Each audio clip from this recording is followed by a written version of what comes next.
நல்லா ட்ரை பண்ணி சாப்பிட்டு நம்மளுக்கு வந்து வெயிட் கெயின் ஆகலாட்டினா நம்மளுக்கு குடல் ஆரோக்கியத்தை செக் பண்ணணும். கட் ஹெல்த்துன்னு சொல்லுவோம். சில பேர் கேட்பாங்க வந்து நான் வந்து மூஞ்சில் மட்டும் கொஞ்சம் வெயிட்டு போடணும், இல்லை நான் வந்து என்னோட தொடையில் கொஞ்சம் வெயிட்டு போடணும், அந்த மாதிரி நம்ம வெயிட்டு போட முடியுமான்னு.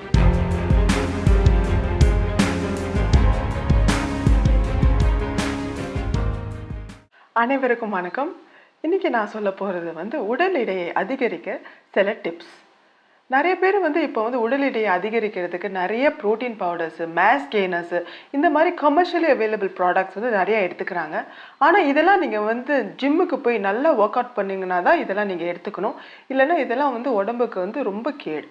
ஸோ நம்ம எப்படி டெய்லி சாப்பாடுலேயே நம்ம எப்படி கலோரி ஜாஸ்தியாக சாப்பிடலாம் நம்ம உடல் எடையை அதிகரிக்கிறதுக்கு பார்ப்போம். இப்போ நம்ம வந்து ஒரு தோசையை வந்து வெறும் தோசையாக சாப்பிடாம ஒரு கீ ரோஸ்ட்டாக எடுத்துக்கலாம். அதில் வந்து ஒரு டீஸ்பூன் நெய் சேர்த்துக்கோங்க. இல்லாட்டினா நீங்கள் மசாலா தோசையாக எடுத்துக்கலாம், இல்லைன்னா ஒரு முட்டை தோசையாக எடுத்துக்கலாம். நிறைய கிழங்கு வெரைட்டிஸ் ஆட் பண்ணிக்கோங்க. உங்களுக்கு ரூட் வெஜிடபிள்ஸ்ன்னு சொல்லுவோம். இந்த பீட்ரூட்டு, இல்லைன்னா சக்கரவள்ளி கிழங்கு, மரவள்ளி கிழங்கு, இதெல்லாமே உங்களுக்கு வந்து நல்ல கலோரிகள் ஜாஸ்தி வரும். அப்புறம் ஃப்ரூட்ஸில் நீங்கள் பார்த்தீங்கன்னா பட்டர் ஃப்ரூட் எடுத்துக்கலாம், இல்லாட்டினா செவ்வாழை எடுத்துக்கலாம், இல்லாட்டினா நீங்கள் வந்து நேந்திரம் பழமும் எடுத்துக்கலாம். இந்த ஃப்ரூட்டை வந்து நீங்கள் ஃப்ரூட்டாக சாப்பிட்றதுக்கு பதிலாக ஒரு மில்க் ஷேக்காக பண்ணி குடிச்சிங்கன்னா அது கலோரி ஜாஸ்தி உங்களுக்கு. அதில் வந்து மில்க் ஷேக் பண்ணி சாப்பிடும் போது வந்து ஒரு டேபிள் ஸ்பூன் நட்ஸ் பவுடர் கண்டிப்பாக போட்டுக்கோங்க. நட்ஸை நீங்கள் வந்து ஒரு ஸ்நாக்காகவே எடுத்துக்கலாம். பாதாம், பிஸ்தா, முந்திரி, காஞ்ச திராட்சை, டேட்ஸு, அது போக வந்து காஞ்ச அத்திப்பழம், இந்த மாதிரி வந்து நட்ஸை நீங்கள் ஸ்நாக்ஸாக எடுத்துக்கும் போது வந்து உடலுக்கும் ரொம்ப நல்லது. நிறைய ஹெல்தி ஃபேட்ஸ் இருக்குது. அதே சமயத்தில் நீங்கள் ஒரு கைப்பிடி நட்ஸ் எடுத்துக்கிட்டிங்கன்னா அதுவே உங்களுக்கு 500 கலோரிகள் வந்துவிடும். ஒரே டைமில் வந்து உங்களுக்கு நிறையா சாப்பிட முடியலாட்டினா நீங்கள் உங்கள் மீல்ஸை ஸ்ப்ளிட் பண்ணி சாப்பிடுங்க. நம்ம வெயிட் கெயின் பண்ணுறதுக்கு முதல் இது வந்து நம்ம நிறைய கலோரிகளை சாப்பிடணும். ஸோ நீங்கள் வந்து பிரேக்ஃபாஸ்ட், லஞ்ச், டின்னர் இது போக வந்து 2 ஸ்நாக் கண்டிப்பாக எடுத்துக்கோங்க. காலையில் ஒரு ஸ்நாக் எடுத்துக்கோங்க, ஈவினிங் ஒரு ஸ்நாக் எடுத்துக்கோங்க. ஒரு நாளைக்கு நீங்கள் ஒரு 5 மீல்ஸாக பிரித்து சாப்பிட்டீங்கன்னா வந்து உங்களுக்கு கலோரி ஜாஸ்தியாக நம்ம உடம்பில் சேரும். இதெல்லாம் பண்ணியும் வந்து உங்களுக்கு வெயிட்டே போடலாட்டினா அப்போ நீங்கள் வந்து ஜெனட்டிக்கலி லீனாக இருக்கலாம்.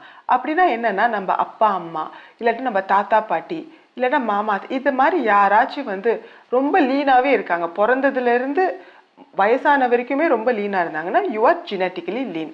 இதுக்கு வந்து ஒரு டெஸ்ட் இருக்குது. அது வந்து நீங்கள் வந்து ஒரு ஊட்டச்சத்து நிபுணரை பார்த்து நீங்கள் ஜெனட்டிக்கலி லீனா என்று நீங்கள் கண்டுபிடிக்கலாம். ஸோ அப்படி நீங்கள் ஜெனட்டிக்கலி லீனுன்னு வந்துருச்சுன்னா உங்களுக்கு வந்து வெயிட் போடலாம், ஆனால் இன்னும் கொஞ்சம் காலமாகும் உங்களுக்கு வெயிட் போடுறதுக்கு.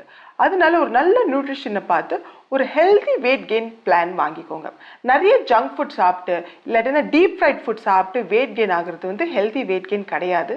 நம்ம வந்து ஹெல்த்தியாக சாப்பிட்டு நல்ல பேலன்ஸ்டாக சாப்பிட்டு வெயிட் கெயின் பண்ணுறது தான் ஹெல்தி வெயிட் கெயின்.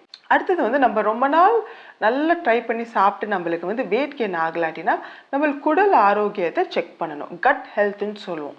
இங்கிலீஷில் சொல்லுவாங்க you are not only what you eat but also what you absorb.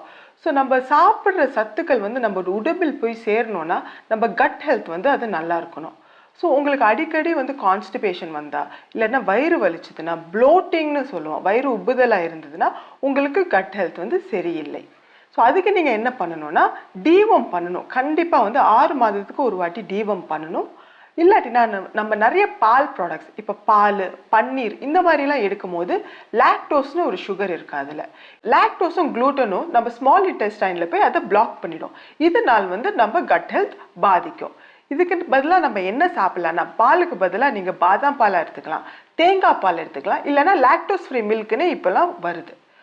நீங்கள் வந்து மைதா, கோதுமை இந்த மாதிரி ப்ராடக்ட்ஸ் பதிலாக நேச்சுரலி குளூட்டன் ஃப்ரீ ப்ராடக்ட்ஸ்னால் என்னென்னு பார்த்தீங்கன்னா இந்த வந்து மில்லட்ஸ்ன்னு சொல்லுவாங்க, சிறுதானியங்கள். இதில் நீங்கள் ராகி, ஜோவர், பாஜ்ரா, அது தமிழில் வந்து கம்பு, சோளம், அதெல்லாம் எடுத்துக்கலாம். நீங்கள் இல்லாட்டினா நீங்கள் வந்து ரைஸ் ப்ராடக்ட்ஸ், அரிசி மாவில் பண்ணுற உணவுலாம் எடுத்துக்கலாம். இட்லி, தோசை, ஆப்பம், இடியாப்பம் இதெல்லாமே உங்களுக்கு நேச்சுரலி குளூட்டன் ஃப்ரீ தான். இன்னொன்று என்னென்னா நிறைய தயிர், மோரெல்லாம் நீங்கள் எடுத்துக்கலாம். அது நீங்கள் கேட்பீங்க அதுலேயும் பால் இருக்குதான்னு. ஆனால் ஃபர்மெண்ட் ஆகும் போது அந்த லாக்டோஸ் கண்டென்ட் தயிரில் இல்லை வந்து மோரில் ரொம்ப கம்மியாயிடுது.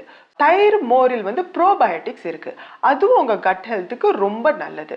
கண்டிப்பாக டெய்லி ஒரு கிளாஸ் மோர் குடிங்க, இல்லைன்னா ஒரு கப் தயிர் சாப்பிட்டு. ஸோ நம்மளுக்கு குடல் ஆரோக்கியம் நல்லா இருந்தால் நம்ம சாப்பிட்ற உணவுகளுக்கு வந்து நல்லா நம்ம உடம்பில் சேரும். நீங்கள் கலோரி டென்ஸாக நல்ல ஹெல்த்தியாக சாப்பிட்டீங்கன்னா என் குடல் ஆரோக்கியமும் நல்லா இருந்தால் உங்களுக்கு கண்டிப்பாக வெயிட் கெயின் ஆகும். சில பேர் கேட்பாங்க வந்து நான் வந்து மூஞ்சில் மட்டும் கொஞ்சம் வெயிட்டு போடணும், இல்லை நான் வந்து என்னோட தொடையில் கொஞ்சம் வெயிட்டு போடணும், அந்த மாதிரி நம்ம வெயிட்டு போட முடியுமான்னு. இல்லைங்க, அது அப்படி பண்ண முடியாது. ஸோ நம்ம சாப்பிட்ற சத்துக்கள் வந்து எங்கெங்கே போய் சேருதோ அது நம்ம பாடி தான் தீர்மானிக்கும். நம்ம டைஜஸ்டிவ் ட்ராக் தான் அது நல்லா டைஜஸ்ட் பண்ணி எங்கெங்கே போய் அப்சார்ப் ஆகுதோ அங்கங்கே தான் வெயிட்டு போடும். ஸோ நீங்கள் சாப்பிட்றத சாப்பிடுங்க.